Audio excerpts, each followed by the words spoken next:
وعلى آل محمد كما باركت على إبراهيم وعلى آل إبراهيم إنك حميد مجيد الحمد لله আল্লাহ পাকের অশেষ মেহেরবানি আল্লাহ তাআলা আমাদেরকে আজ শুক্রবার একেবারেই শেষ লগ্নে, এখন সূর্য ডোবার সময়, দোয়া কবুলের সময়, আল্লাহ তাআলা আমাদেরকে কোরআনের মজমায়, হাদিসের মজমায়, দ্বীনি আলোচনায় কিছু কথা বলার এবং শোনার সুযোগ করে দিয়েছেন।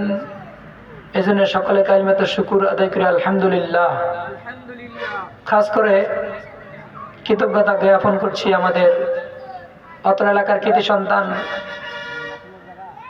বন্ধুবর হাফেজ মাওলানা মুফতি ইমরান হোসেন সাহেব হুজুরের প্রতি। তো আজ 2রা ডিসেম্বর 2025, 18ই পৌষ 1432, 12ই রজব 1447, কিছুক্ষণ পরেই 13 তারিখ হয়ে যাবে। তো এখন থেকে নিয়ে গভীর রাত পর্যন্ত আলোচনা হবে, শুরু হয়ে গেছে আলহামদুলিল্লাহ। অনেক ওলামা একরাম আসবেন, আলোচনা করবেন। তো যারাই আলোচনা শুনবেন, আমার আওয়াজটা যত দূর যায়, আমার কণ্ঠটা যারাই শুনতে পাচ্ছেন, মাইকের আওয়াজ যত দূর যায়, তারা একটু মনোযোগ সহকারে শুনবেন মেহেরবানি করে। আমি আপনাদের সম্মুখে আজকে 2টা মেসেজ দিব, 2টা মেসেজ দিব, তারপরে আমার বয়ান শেষ করব ইনশাআল্লাহ। এখান থেকে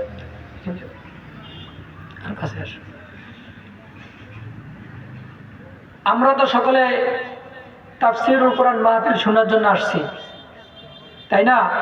কোরআনের আলোচনা শোনার জন্য আসছি। কোরআনের আলোচনা শোনার জন্য সর্বপ্রথম 2টা শর্ত আছে। কয়টা শর্ত? 2টা শর্ত মানতে পারলে কোরআনের আলোচনার দ্বারা আপনার ফায়দা হবে। কয়টা আলোচনা ভাই?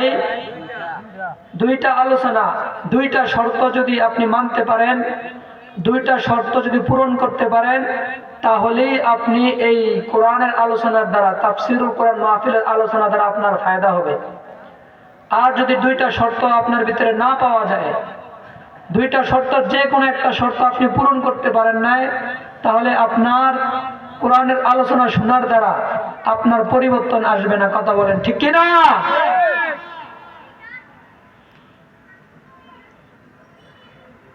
মুসলমান ইমানদার আল্লাহর গোলাম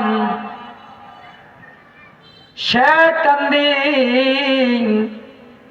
বাইতুন নূর জামে মসজিদ এলাকাবাসীর উদ্যোগে আজকের মাহফিল, এই মাহফিলটা হতে পারে আমার জন্য এটাই শেষ মাহফিল। কথা বলেন ঠিক কি না?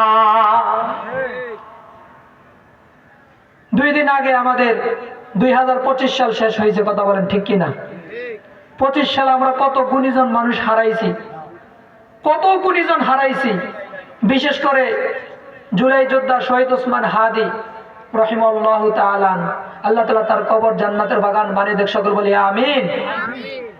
আবার 30শে ডিসেম্বর হারাইছি আমাদের আপসহীন নেত্রী, জননেত্রী, 3 বারের প্রধানমন্ত্রী বেগম খালেদা জিয়াকে হারাইছি।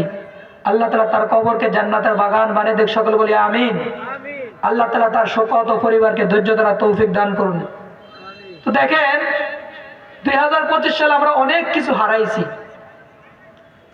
আরো অনেক কিছু নিজের পরকালীন জীবনে হারাইছি। হারাইছি কি হারাইনি? তো 2025 সালে যা কিছু হারাইছি, তার জন্য যা কিছু হয়ে গেছে গুনাহ, তার জন্য আমরা ইস্তিগফার বলি, আস্তাগফিরুল্লাহ। যা কিছু নেক কাজ করতে পেরেছি বলেন আলহামদুলিল্লাহ।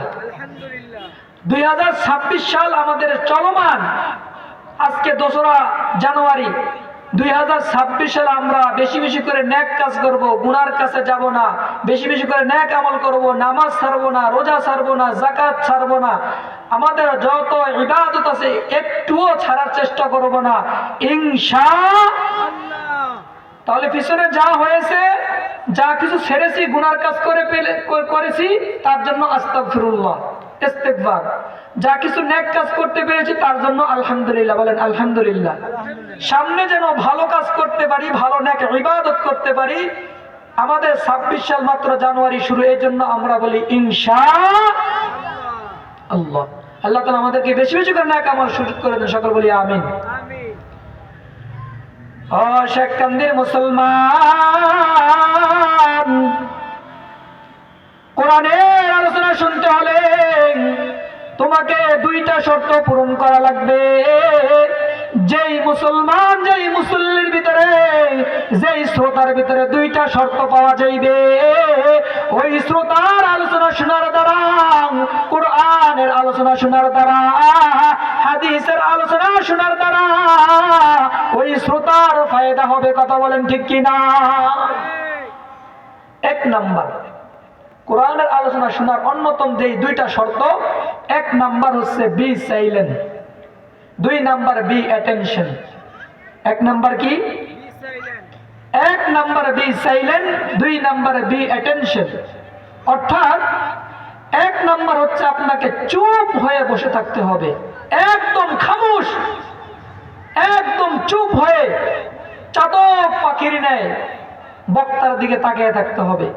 দুই নাম্বার বি অ্যাটেনশন, একদম মনোযোগী সহকারে, মনোযোগ সহকারে, এদিক সেদিক কান দেওয়া যাবে না, মনোযোগ একেবারে মন দিয়ে আপনার বক্তার আলোচনাগুলো শুনতে হবে। কথা বলেন ঠিক কিনা? তাহলে আপনি বয়ান চলতেছে, আপনি কথা বলতেছেন পার্শ্ব ব্যক্তি লোকের সাথে, তাহলে এই বয়ান দেওয়া আপনার ফায়দা হবে? এই কান দিয়ে ঢুকবে, এই কান দিয়ে বের হবে। কথা বলেন ঠিক কিনা? আপনার বয়ান চলতেছে, আপনার মনোযোগ বাড়িতে, বয়ান চলতেছে মনোযোগ ব্যবসায়, বয়ান চলতেছে মনোযোগ দোকানে, বয়ান চলতেছে মনোযোগ খেলায়, বয়ান চলতেছে মনোযোগ ফ্রি ফায়ারে। যদি আপনার এমন মনোযোগ থাকে, ওই মনোযোগ দিয়ে কোরআনের আলোচনা শুনলে বিন্দু পরিমাণও ফায়দা হবে না। কথা বলেন ঠিক কিনা? পরিবর্তন আসবে না। আজকে আমাদের পরিবর্তন আসে না কেন? পরিবর্তন না আসার অন্যতম কারণ হচ্ছে আজকে আমাদের ভিতরে যেটাই করি না কেন মনোযোগ নাই। কথা বলেন ঠিক কিনা? মুসলমান ইমানদার আল্লাহর গোলাম, এই জন্য ওয়াজ মাহফিল শোনার জন্য দুইটা শর্ত তোমার পূরণ করতে হবে। এক নাম্বার শর্ত হচ্ছে বি সাইলেন্ট, তোমাকে চুপ থাকতে হবে।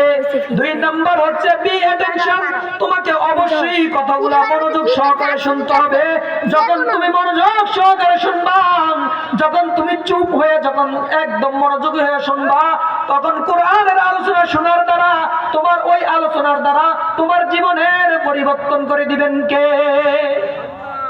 আলোচনা হইলে, কোরআনের আলোচনা যখন তেলাওয়াত করা হয়, কোরআন তেলাওয়াত করা, তখন কথাবার্তা বলা যায়, এদিক সেদিক তাকানো যায়, অমনোযোগী হওয়া যায়, একদম মনোযোগী সহকারে শুনতে হয়। বলেছেন কে? আল্লাহ তাআলা কি বলেছেন? ফাইযা কুরিয়াল কুরআনু ফাসতামিউ লাহু ওয়া আনসিতু লাআল্লাকুম তুরহামুন।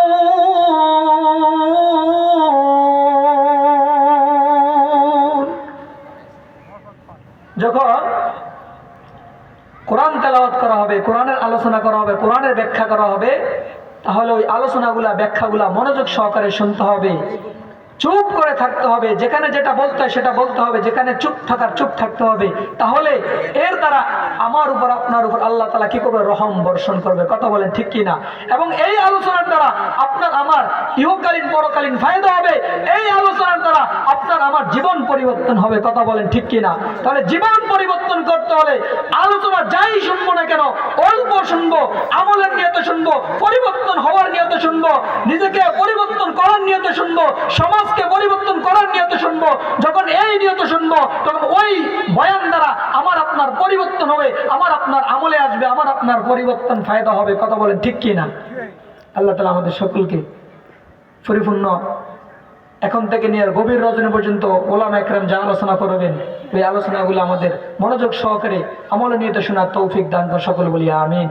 এবং সর্বশেষ আমার শ্রদ্ধেয় বড় ভাই হাফেজ মাওলানা মুফতি ইমরান হোসেন সাহেবকে অত্যন্ত আন্তরিক কৃতজ্ঞতা জ্ঞাপন করে এখানে শেষ করছি। আসসালামু আলাইকুম ওয়া রাহমাতুল্লাহি ওয়া বারাকাতুহু।